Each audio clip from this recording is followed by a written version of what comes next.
When I'm writing, I literally go with whatever sound. As long as it sounds decent enough and it like fits the vibe, then I'm cool with that. Once the beat is done, then I'll go back and kind of tweak the sounds to like perfect them to what I actually hear in my head. As long as it feels good, that's all that's important to me. I'm Vetta Borne, and I'm a producer, songwriter, and an artist.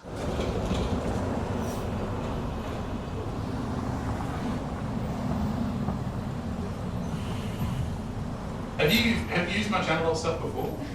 No, I've never used analog stuff. I think because I just travel so much, so I can't carry synths around with me, or like I can't be bothered carrying synths around with me. So everything's just on my computer.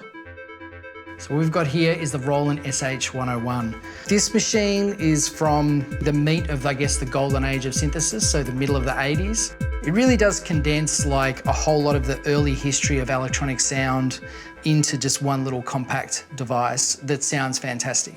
This machine, interestingly, was picked up by a lot of artists in the 90s and used on tons of electronic music there. So, you know, Aphex Twin, Boards of Canada, 808 State, Chemical Brothers, like all those sort of classic 90s, sort of the real early popularisation of dance music, particularly when it kind of gets into the pop charts.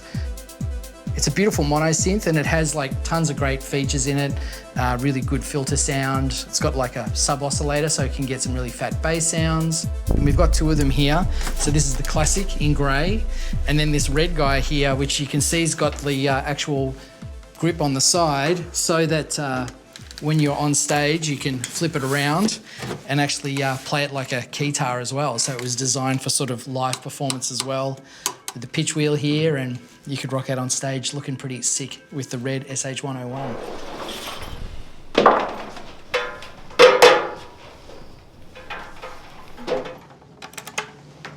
And then your so much spaghetti, all right?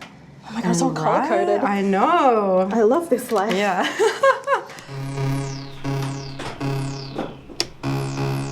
If you go into live preferences, we've got to find this MIDI to CV converter. And then you'll see here we've got the SBX one. So you want to select input, track sync. Just make sure that we're receiving it on here. So send. Yeah. Maybe I'll put that to 0. There it is. Cool. Already sounds so good. What is happening? Okay, sick. When you're, you see you've got all of this information here and your MIDI triggers, it sends out CV and gate. So CV sets the fundamental pitch of your oscillator, and then gate sends kind of like, it sends like a trigger. Right. Right? Oh my God. It's very cool. I just want to like pick it up. Yeah, I mean, you can. We can get some extra length on the cable if you like. Oh my God.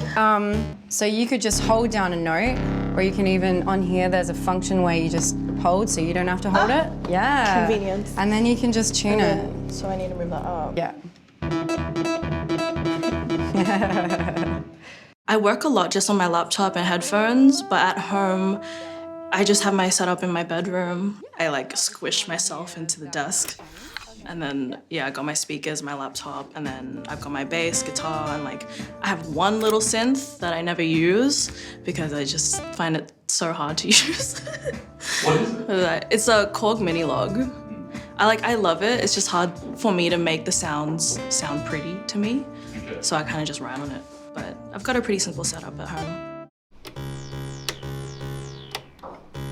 It's surprising that the amount of like electronic musicians who are out there that have never really actually used like outboard gear that much. Like so many people now are just, they're pushing a point around with a mouse and they might have a MIDI controller, that's how they're making music. And then when they suddenly come and use one of these machines where it's like dial sliders, knobs, and you kind of are actually like shaping the sound with your fingers, it becomes a whole other thing, Reveals something pretty important about the history of electronic sound making, really.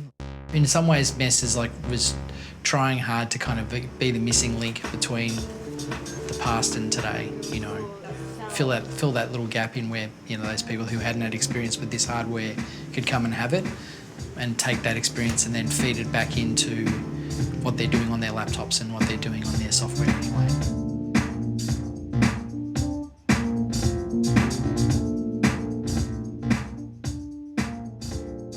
wanted a Prophet so badly, and then my friend let me borrow it for like 2 weeks, and all I did was like a ding.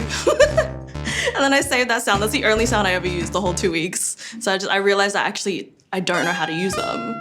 But yeah, I really want one so I could actually learn how to do that. If you click on it, I can help with this as well.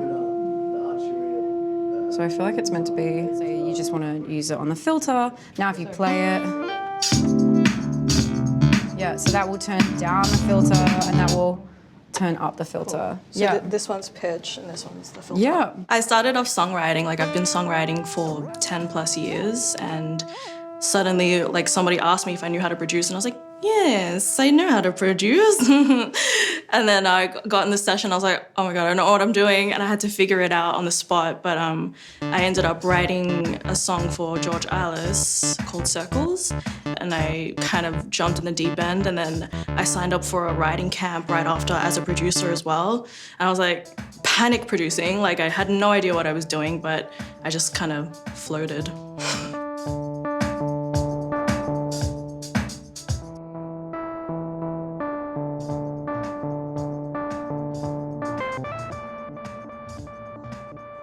I really struggled telling other producers what I want, because the only thing that I can explain, like I never studied theory or anything like that, so I just sing everything with my voice and I can hear everything in my head, but I don't know how to communicate that a lot of the time. So if I'm the producer, like I just know what I'm thinking. So I love that freedom.